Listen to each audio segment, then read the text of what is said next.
Hi guys, this week it's a Practitioner Spotlight episode. We caught up with Fran, who runs the Woodland Pack Company, to chat about her role and her company and what her practice looks like. So enjoy.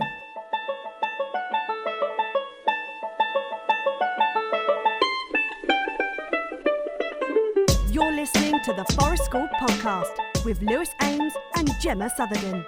It's fine. How you doing? What's it? Good. Thanks for inviting me on. I'm very new to this kind of stuff, so yeah, it'll be great, I'm sure. Yeah. But, So, how do you two work? Are you partners in this business, or how does it all work? Yeah, we are business partners, not life partners. Which is often a mistake people make. I think that's what I was. Less so recently, I would say. Yeah. We haven't had anyone. I think we've become so like mardy with one another in the woods that people are like, no, they can't possibly be together. No, I'm joking. So we've been about. I joined 4 years ago, and you started 6 months before that. 9 months. Yeah. And we just work in the woods now, having done, bits of school staff and bits of the nursery I used to go and work in, and then we used to run a kindergarten, and now we're just like in the woods, do like home ed, lovely Saturday clubs, holiday clubs, toddler group. Dream where we all want to be with it. And so you're working in a school mostly. I am. So my security has been for the last 4 years as I kind of whittle down the days to self-employment and get more work of my own. Obviously I live in mid Wales, so demographically there's not a huge pull for what I'm doing, or I haven't kind of got my captive audience yet with my work. So we were doing great up until COVID, had some great contracts, but everything just seems to have fizzled out, which isn't great. So I've just had to go back to school just for the time being. I'm still running the odd birthday party. We'll do October half-term holiday club. But in terms of contracts, and I kind of felt like the approach, as I've kind of grown with the whole Forest School thing, that I just didn't want so much to be a pack horse and turning up at schools and delivering hearted outdoor learning, basically, that everybody else thinks is Forest School as like a publicity thing because it looks great for them. And so me and my I say another lady who runs a Forest School not too far away, have put in for some funding through a charity that we work with to try and get people more to our site. So kind of get minibuses and things organised, so we can deliver, I hate the word, like authentic Forest School, or the Forest School that we've, know and love, so to say. So that's where I'm at the minute. I'm just cover supervisor, so I'm just going in on a Monday, and who knows in a secondary school. So and I run Forest School transition on a Wednesday. Oh, okay. That was my only contracted day with the secondary school up until the end of last academic year. I just go in 1 day a week on a Wednesday, contracted post. I built up a Forest School and done my Forest School training 3 years ago, and decided my pilot scheme was going to be this transition year 7 group. And they're in year 10 now, and they go off with Shropshire, a local wildlife trust. So I've brought them through for the past 3 years, and now I'm on to a new group of year 7. So it's lovely. And I went out day before. So busy, lots of change, not ideal, but I think it's quite nice just to have the time now to evaluate what it is I really want to do. And obviously we all need a little bit of security at the minute, and not sure what's going to happen.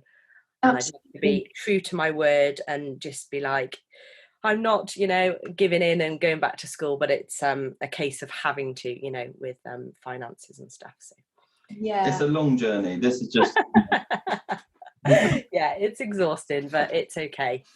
I'm happy with it for the time being anyway. And that's great that the school are investing in Forest School 1 day a week, even for that one group, as a kind of long-term provision. So I take them up to year 9, and obviously last year was a bit of a fail because we went into lockdown in March. So I'd just seen my group of year 7s and my year 8s who had been out for a full term of 10 weeks. So we are doing that continual thing 1 day a week. But as you know, it's so constrictive in a school environment, 2 hours. It's a bit of a military operation. Is it 2 hours that you get to? Is it your 2 hours? Because we've been my 2 hours. Yeah, 2 hours, but included in that is like, well, we'll hand them over. You've got to get them changed. Then you need to hand them over. They need to be changed at the end. So you've lost 20 minutes each side, and then you've got to walk. And also, we're going to take little Billy out for his reading test halfway through. And actually, no, we're going to take about 15 of them out halfway through, actually. Because, the fortunate thing is that they come out period 1 and 2, and it's agreed that they come to school in their scruffs, which is great. And I just meet them, like them to be involved in, the packing and the logistics of us going out, because actually we use a nature reserve, which is about 1.5 mile walk from school. So nobody can actually claim them back when I've got them. The walk is great. That's whole, part of it, and a huge part of it really. Especially for the first time, them going out, some aren't used to walking. That in itself is great. And they're seeing the sights, and obviously technology can be quite good. I always say, if you want to bring your phones, and actually they just love like taking pictures of the scenery, because some of them just haven't perhaps been out, for walks. And that's mad, because we live so rurally that some of them just don't have those opportunities. So it's ace. They are just a small nurture group of around, I have between 8 and 10, 12 maybe. I get handed over those kids. I have no say in who comes out with me.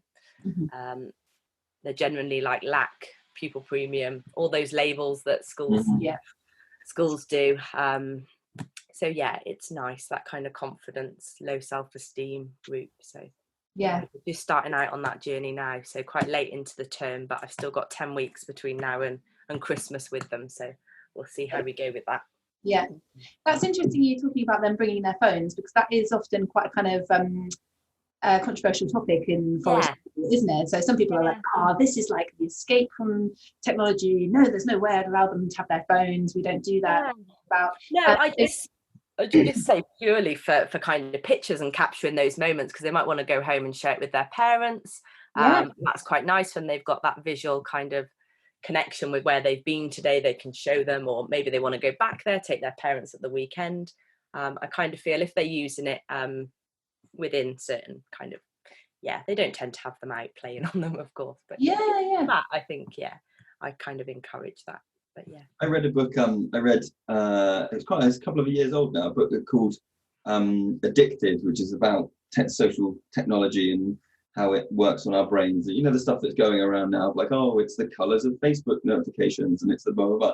And one of the biggest things I was saying was that just seeing your phone, or like feeling it in your pocket, is a reminder of the place that you're not in. It's a reminder that your friends are doing something else, or that you might need to share what you're doing. And that, I think, that once I read that, I realized that for me, that was the distinction, is if you're using technology to deepen your engagement with where you are, that I think is useful.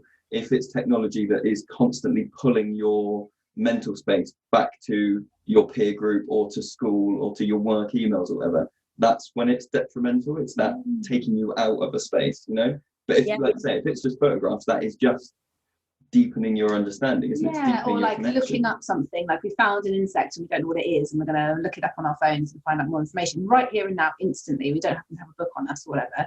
Also, I wonder whether there's something about, like, if you are somebody who is used to having a phone in your pocket all the time, and then some adult who maybe don't necessarily know very well goes, come on, children, we're going to walk for 1.5 miles to a nature reserve now where you've never been, and and you're not allowed to bring your phone either, and you've got to bring it. That is like maybe for some people that is an extra kind of layer of comfort. It's like, well, I do have my phone, so it's okay. Like, if I get stranded out here, or I want to go home. Wales is scary. I just wonder whether it is a kind of like. I wouldn't have, I think I'm referring kind of to this last week really, and going out with them, and one of the kids said, can I take my phone? And I wouldn't have approached the subject of taking the phone if he hadn't have said to me, and then I kind of came back with, well, for photographic purposes, of course, that's fine. So that's kind of where that comes from. But that said, during holiday club and running my own things, I say leave all electronic devices at home. But I think that's because I take 6+ holiday club, and I'm with secondary pupils during the week. So I think we have a similar thing where most of our work is with primary school children, and it doesn't seem to be, it's never an issue that's like cropped up particular. We've occasionally had, I don't know if you've had any similar things where like technology that you wouldn't expect. So like a little boy came in with like a watch, and he went, oh yeah, it takes pictures as well, and we were like, whoa, what is this? Like, amazing. It's just amazing. It's like technology that goes beyond what we understand being adults. Yeah, it just moves so fast, doesn't it? You think the time scale it's mad. But yeah. So what was your journey into forest school and outdoor learning? How have you arrived? Oh gosh. So I suppose I've been brought up with a parent who's a really avid, keen walker. That's my mum. So access to the outdoors and being outdoors, I think, is kind of inherent through her. As a child, though, I do remember, being, quote, dragged around like all these places and not really showing a huge amount of interest. And as I've grown older, I don't know, my awareness of how much it's helped me mentally, I suppose, has been great. I was fortunate to do a bit of traveling in my early 20s, which I think kind of broadened my horizons. And then I just wanted to explore, see the world, much more kind of honed in now on that close kind of relationship with nature for well-being and things personally. And I think because that's my passion and kind of what I'm really keen in, that's just like grown into my business really. I trained in back end of 2017. So really 2018, I suppose, by the time I was all ticked off. So I would say I'm still really kind of new into it. And it is that constant journey, isn't it? Which we say to the kids, they're on like this long-term journey into forest school. It's just not an overnight thing. It's about, monitoring the seasons and just, I say monitoring, I know what you mean. That awareness, of just, it's just instilled somehow, isn't it? It becomes instilled and instinctive to kind of just notice, and you just become closer and closer and closer to it. I was really inspired by somebody that I met a couple of years ago who was a forest school leader over in Hereford. You probably know Sam runs Rooted and Cambrian Sustainable. Yeah. So I trained with Sam through a friend of a friend and other things. And it just opened it up. I went on the 5 days training and was just in love. And I kind of ran before I could walk with it, really. I was working as a TA in a secondary school. Just felt like I just that's what I wanted to do and build my life around, setting up a business. So just been growing it really, really organically on my own, getting people in as and when to help, sometimes family to begin with, anything and everything. It's been quite a journey. I'm just doing a bit of a deep dive on your Instagram, your business, like Instagram this morning, just having a look, and you might disagree with this. No. I felt like I was looking at sort of where you are now in terms of what you're sharing and things publicly, and where you were at the beginning. Yeah, and it looks to me like you've gone from a very, like most people do, come out of training and go, right, I've got sort of a handful of ideas, and I know that it's like whittling a wand is a set activity, and there will be structure to it, and there will be, a product and all this. And then I look at where you are now, and it looks a lot more like you're going like, well, fucking rock's cool, isn't it? Look at this. It's just a bit of a mishmash, really, of lifestyle and business all thrown in together. I feel like I live and breathe it, although much more for me at the moment, and my well-being, I suppose, and state of mind of where I'm at with it all, trying to figure out where I'm going just constantly seems to be always the underlying thing. But I'm not so kind of precious about it being one thing anymore.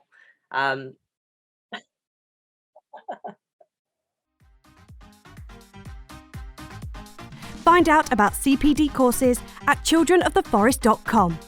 Check out the podcast links for more details.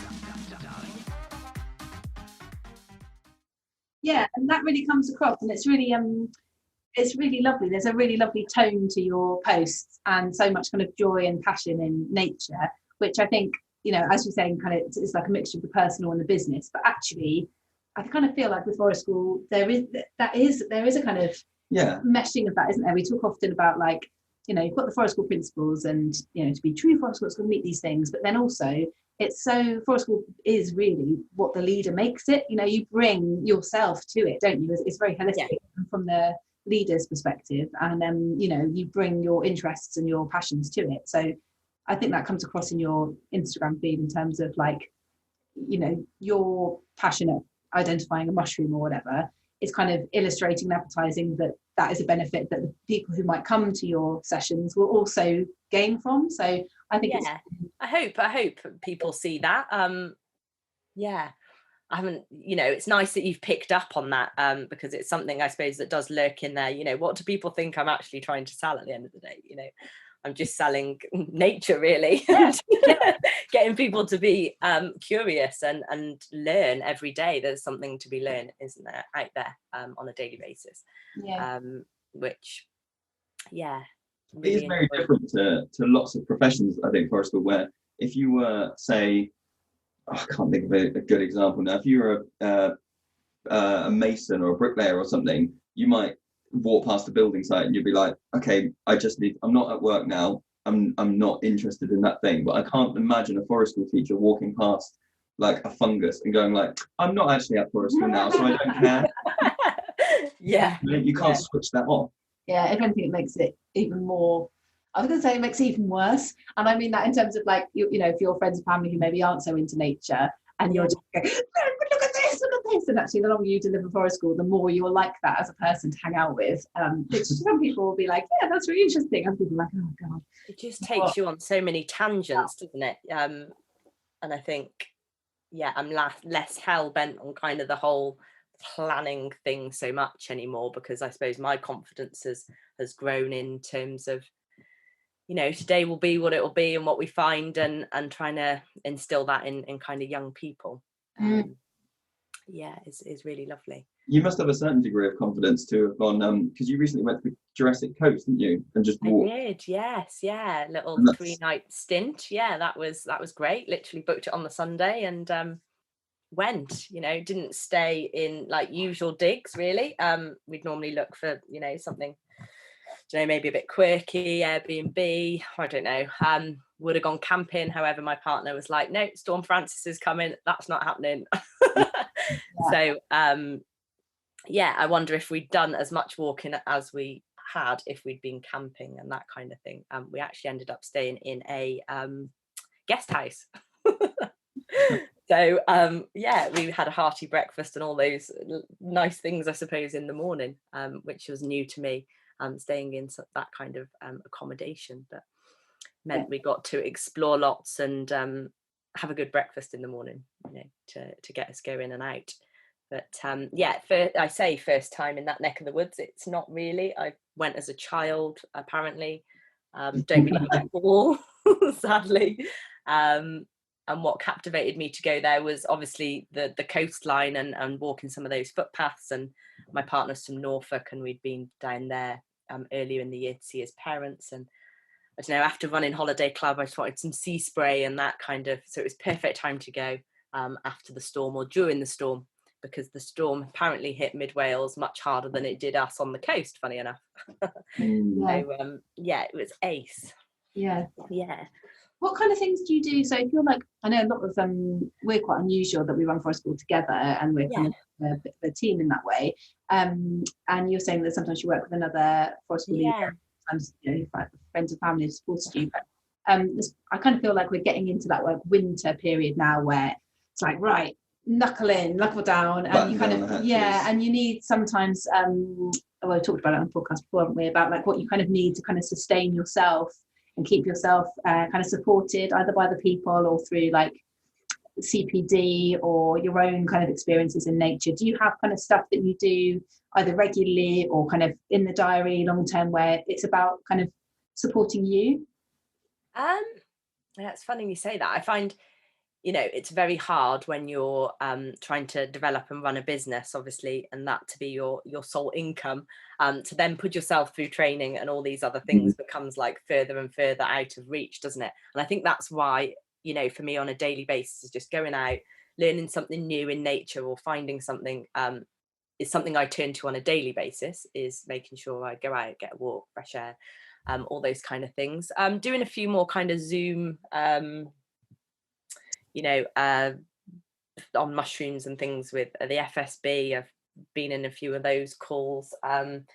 Minimal kind of spend stuff. Obviously it is all online pretty well at the moment. I suppose connecting more. I think you become in the early stages, you're a little bit precious, aren't you, over like your forest school and what you're doing and perhaps competition and those things. But obviously that's really healthy as you grow and develop, because you've all got the same interests and obviously you're on the same journey and want to go somewhere with it. So I suppose putting the feelers out and trying to connect with other people that are passionate or in that kind of field that share the same passion. What do I do? I'm just trying to think. There must be stuff you do if you come home from a day of particularly in Wales, I'm going to imagine downpour and wind, and you go, do you know what? I just need to get myself back on an even keel by... Yeah. Oh, it is normally just going out for some fresh air again. More so now I'm back in school. I tend to hit the food as well. A good call. Yeah. But this is the thing, we've said this before, forest will give you guilt-free calories. Oh yeah. Because you're like, do you know what? I've been outside in like -5 all day. I can eat whatever I want. Doesn't matter. I think last September it was like my first year, 4 days a week, outdoors every day, different settings, preschool, nursery, secondary, primary. That's taxing. That was a big shock to the system. We had a really wet, didn't we, October? Bit like what we could potentially going into now. We kind of had flash floods and things around here. And there's a difference, isn't there, between wet, cold and cold, like Chris. Yeah. I get really bad chilblains. It was tough. Soak my feet. Which is the wrong thing to do when you've got chilblains, or put them straight in front of the fire. That's a ritual in our house, is lighting the fire. That's all we use for heat. So that's quite nice. I say that's quite nice when you've been lighting fires all day to come home and think, sweep the ashes, relight the fire. Is it? I don't know. That's why you haven't got a wood burner in your house now. It's just like, no, it was the days of going. So I would go to work and I would light fires and trying to do childcare, which there's something in fire that knows if you're also doing childcare, and the fire just goes like, I'm not going to light. Yeah. And so there was a day of that, and then I'd come home and my wife would hand me my child and go, please could you light the fire? It's cold. And I would go, of course I can. And you just like go, what is my life now? Oh, it's fires and children. And I think it will be for a very long time. Yeah, it is normally, sit in front of the fire, feet in front of them. No wonder I have chilblains. And they're going to get progressively worse. It's good food, like to soak my feet. Just looking after myself, I suppose. It's just amazing how different what can change in a year, hey? So do you have an idea in your head of like what the next steps will be to get back to where things, I don't want to say to get it, but no, we're not allowed to say, isn't it? When this is all over, and it's because it's not, and I can't bury my head in the sand with that. I totally get that. Just thinking how I can move forward. Like I said, we've got a few funding applications in. One's for the spring and kind of like a basic foraging family session, kind of bringing a generational thing together of older people's stories and older generation. Yeah, so that's a really exciting one. I perhaps don't share too much, but no, it's cool. So that's for the spring, and that's looking, on a Saturday to run for 8 months through the seasons, identifying a few basic hedgerow edibles or edible forest foods, and then maybe cooking something, making something to take home, some recipes, things to try at home. Very different to what I have been doing, I suppose. Is that something that you think is I don't know much about sort of the communities in Wales, is like outdoor foraging, is that still a thing? I know you said earlier that the children, some of them have never been for a walk, but So I live right on the border of Shropshire and England, in a little town. I say Mid Wales is behind me because I'm literally on the Dyke. I don't know whether you've ever heard of Offa's Dyke. I live on King Offa's Dyke. Yeah, so that separates the border between England and Wales here. The school I work in during the week is actually in England, and I live in Wales. The holiday club I run is in Wales. In terms of people doing kind of foraging things, yeah, in kind of like a 40-mile radius. We're quite sparse and spread out here. Whether, you know, we should have perhaps done our market research beforehand. Obviously, we're looking to kind of cut the cost of people joining through the grant, and it'll be a small fee for parents and families to come to these sessions. I like to think, and I think obviously with lockdown and COVID, and it's prevalent that everybody's valuing nature much more and wants that for their children. So yeah, I think hopefully people want to be a part of that and learn those kind of soft skills and those free things that we can forage that are wholesome and feel great afterwards. And yeah, I'm sure they will. We've had a big uptake in just people wanting to be in the woods, haven't we? Like our parent toddler group has got a waiting list longer than it ever has before. As you say, because people are valuing nature. And perhaps, if schools are finding it more difficult for whatever reason to get forest school leaders in, sadly, in this current time, then kind of doing what you're doing, kind of having family events might be the way to go. And I'm sure, and that sounds amazing. I'm sure I think it's also a time that, you know, being inside for however long, you know, I know Wales's restrictions are a bit stricter than England's, let's say, at the moment. But I think it has given people a time to reflect on their immediate family relationships and to kind of go, you know, this isn't something that you can go, okay, you go off to school and I go off to work and we see each other for dinner and then we all go to bed and then tomorrow we'll do exactly the same thing. You know, I think people are looking at it now and going, well, let's go to some groups where we all do something together, like foraging, or let's go and do you know, a hike together or something like that. I think and their relationship with their local patch as well. Instead of going, I'm going to go out for the day and it's going to be miles away and I'm going to do something else, seeing the value in the small things just on their doorstep.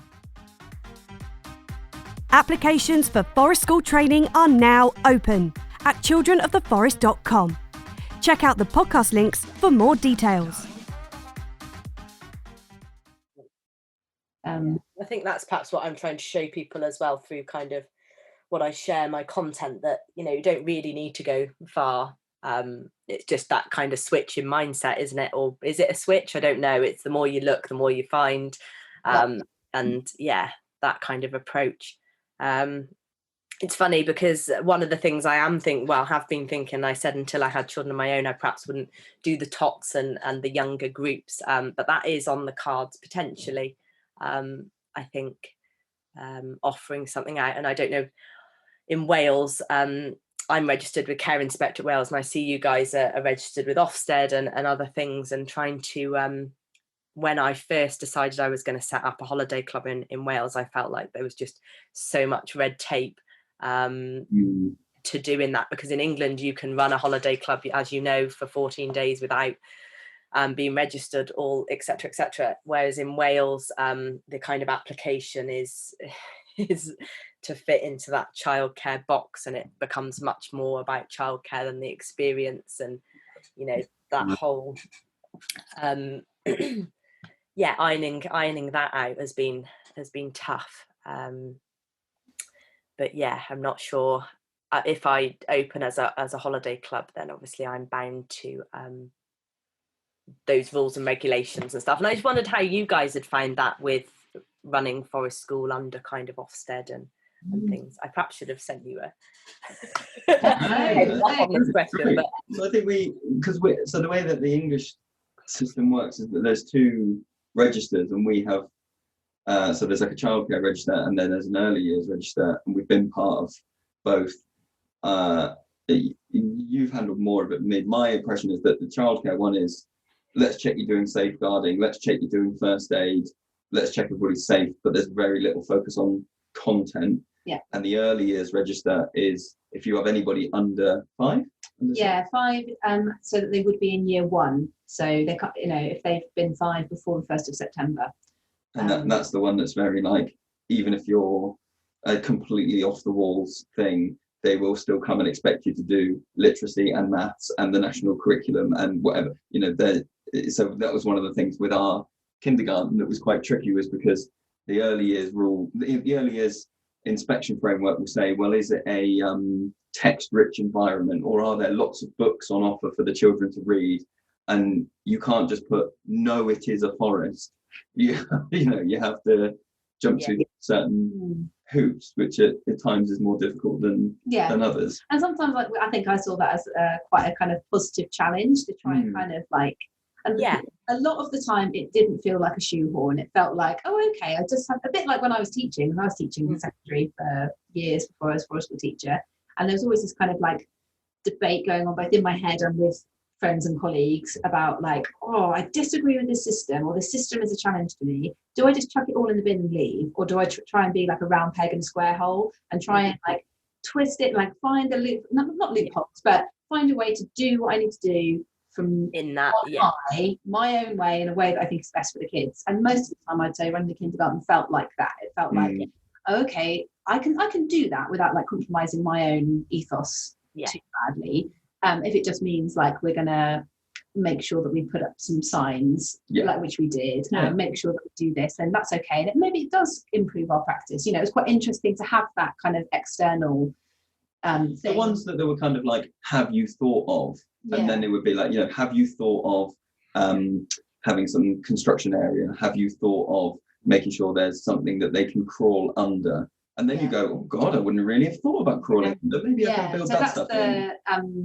That was the statutory framework, wasn't it? The EYFS. That you found, the positives in it, whereas I kind of went into it. You're asking me to measure the floor space of a woodland? Like, that box doesn't apply to me, clearly. Move on. I know. Is it well ventilated?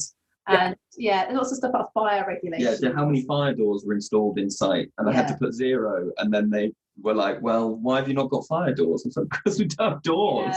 And I kind of feel like there must be, and I'm sure it will increase, in the current situation, the kind of outdoor provision is just going to explode. And I just always felt through the whole process like Ofsted are going to have to set up a different kind of stream for outdoor provision, because it is like a round peg in a square hole, and lots of things don't make sense. And I think the biggest thing I think we felt with the kindergarten was that we could operate in a way that still we were proud of, and we felt was still really good for our school. You could see the benefit for the children. That was so amazing and rewarding. But the thing that was the most stressful from our side was that kind of looming thing of like, because we were told on our pre-registration visit, which was like a 4-hour long, really deep kind of grilling. She was great. She was really lovely, and she was like so excited. It was a grilling of the site and a grilling of how well do you know all of this framework. So we did a lot of hours of preparation for that, and a lot of paperwork and huge thick folders. But then she did say to us on our visit, she was like, I think this is going to be fantastic. I want to send my grandson, we've got a waiting list, and put him on it.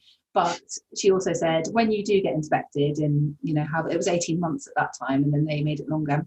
So you'll get inspected within 18 months. And I really hope that I come, because it's going to be great. But I just warn you, you may get somebody turning up in like a very high heels. And they might be like, you let them do what? And so, but the fact that I had that in the back of my head all the time, it's like, is today going to be the day where I'm going to get the phone call that means that somebody is going to turn up tomorrow in a suit and be horrified? And I'm going to have to spend the whole time like defending what we do, because we so believed in it, and all our families believed in it, and they would, I knew they'd back us up. But it was always that kind of little thing of, someone might come along and say you're doing it wrong, when I knew we weren't doing it wrong. Whereas with the childcare framework, it understands it. Yeah, and the childcare register is pretty straightforward. It is just like, are you keeping everybody safe and well and happy, and you're not being an idiot, and you've got all of your safeguarding training up to date and things like that. It's always more daunting. Everybody said to me about Care Inspectorate Wales being, really, really strict, and I feel like I kind of breezed through it. I had to kind of battle my way with the fact that they wanted me to have a managing a play scheme level 3 award in running a holiday club. Originally, which was going to be run through Play Wales, and I kind of said, well, I've got my forest school qualification, but I still have to have a So originally the PIC, so we have in Wales what's called the person in charge of the setting, wasn't allowed to be me, and I had to find somebody with level 5 childcare to be on that application with me. But good job, I knew some people that could be a part of that with me. But yeah, I was due my inspection this year, but obviously I haven't been running, and I only run during the holidays, so nobody's been out to me yet. Support the podcast today by becoming a Patreon member at childrenoftheforest.com. Check out the podcast links for more details. Yeah. I was going to ask, actually, one of the things that I wrote down was that, when I started the business, I was quite often hit with those statistics of like 80% of new businesses don't last 6 months. We get those scary things, and they occasionally go, well, 1 in 5 businesses in the UK is like over 100 grand in debt, or some, scary stuff like that. But you seem to be that you've kind of gone through that first 12 months, 18 months, whatever it is. And I was wondering if you had anyone you thought, oh, that's the person or the company, or even just like a perspective that's got you to a sustainable business. What, looking at other people's models and thinking that's where I want to be, or just people in your life, like you say, somebody that can step in and say, I'll sign that application for you, or the person that says, oh, actually, I know a bit of a Woodland. We've all got that network, haven't we, that we've got to stand on shoulders of. I'm kind of integrated into my community here quite well, which is lovely. I grew up around this area, albeit kind of left uni, did all that kind of stuff, and I'm back here. And I think what's been really important has been being a part of my community, and being part of the local Walkers Are Welcome, like walking festival, and being a walk leader. And we have what's called a Destination Montgomery, which is like a tourism, trying to encourage people to visit our town. So I think just connecting has been invaluable. Doesn't matter what business somebody else does, really. But kind of that sharing, I'll help you with that. Would you help me with this? Which I think when businesses are quite small like mine, that's invaluable, really, that support. I had just a message the other day, do you want to be in the town crier little pamphlet that goes through people's door? People just, thinking of me, and that's amazing. So that's great. That's lovely. So yeah, I didn't think I was such a small town girl, but I clearly am. I think that is that can be a really big, a really good sort of string to people's bows, is when they are integrated and connected with a community, because it gives you a knowledge about the children that you're going to, or the learners that you're going to work with, that even if they don't explicitly tell you, something that's going on, you might know that something's happened in the village last week, and maybe you're going to need to build that into your session, or something that if you're completely discreet from the community, if it was a job where you went, oh, I commute an hour into my forest school, you're just going to, I think, not struggle, but you're not as connected, are you? Yeah. I do. I rely very heavily on my immediate audience. We have to travel for everything where we live. So the forest school site is 8 miles each way from home, from where I live. I think people would like it more immediate right here in the village, of course. But yeah, it's still always,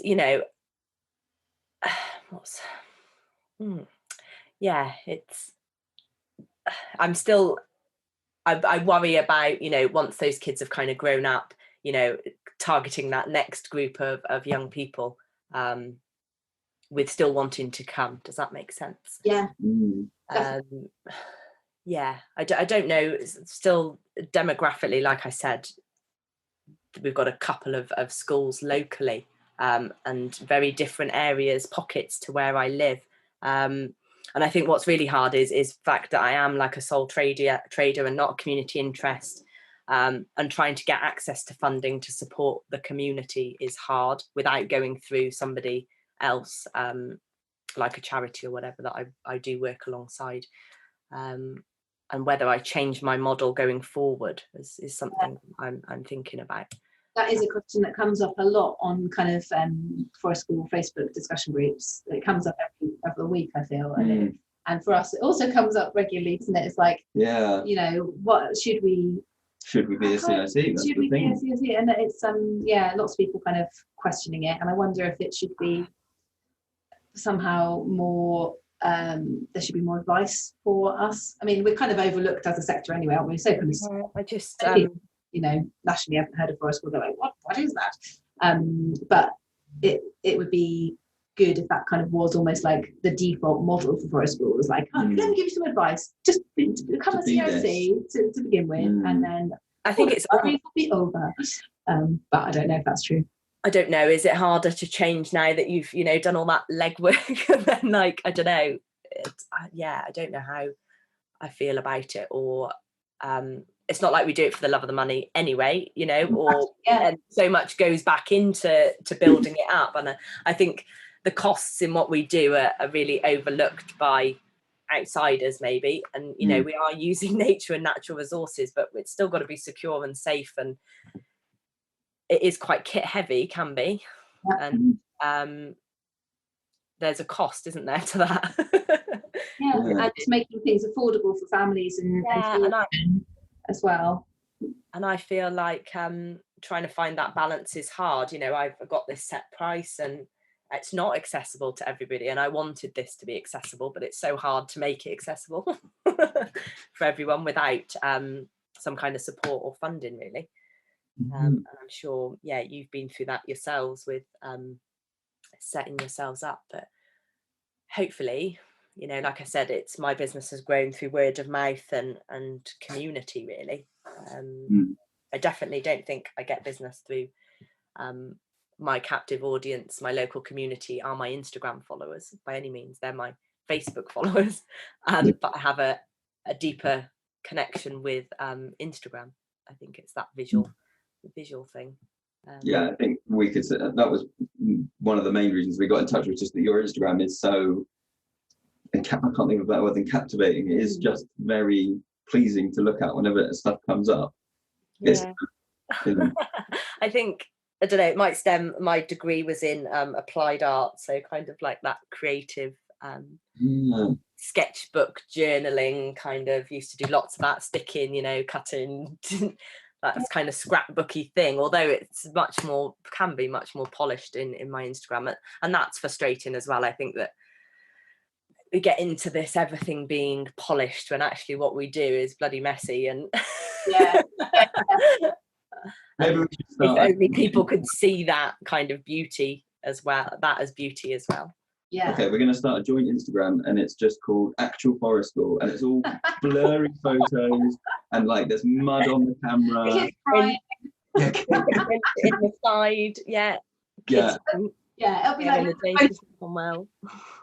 photos of children who have been trying to use a flint and steel or a fire striker for like 500 times and still haven't got a spark out of it. And just their face of pure frustration, like, I hate this. Like, snap. Do it.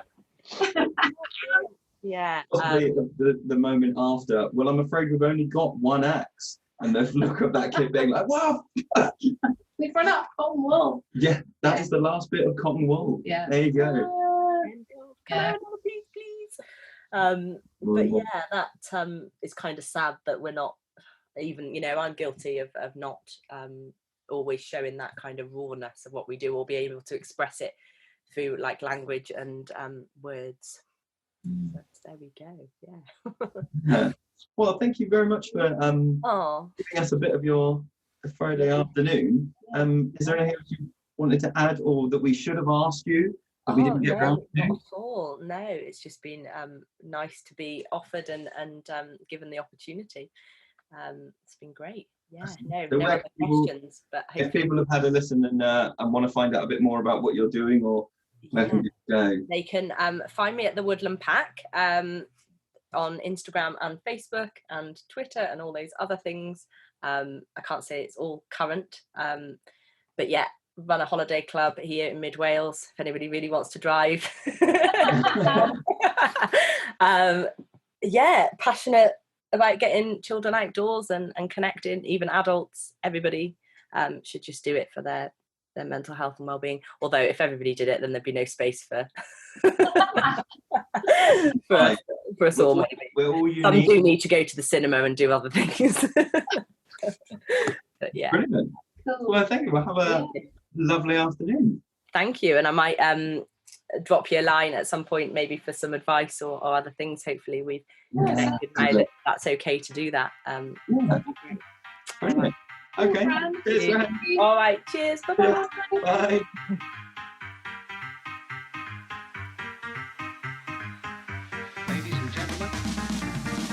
If you like this podcast and want to support more episodes, you can donate through Patreon. Visit patreon.com/Children of the Forest to show your support for the Forest School podcast.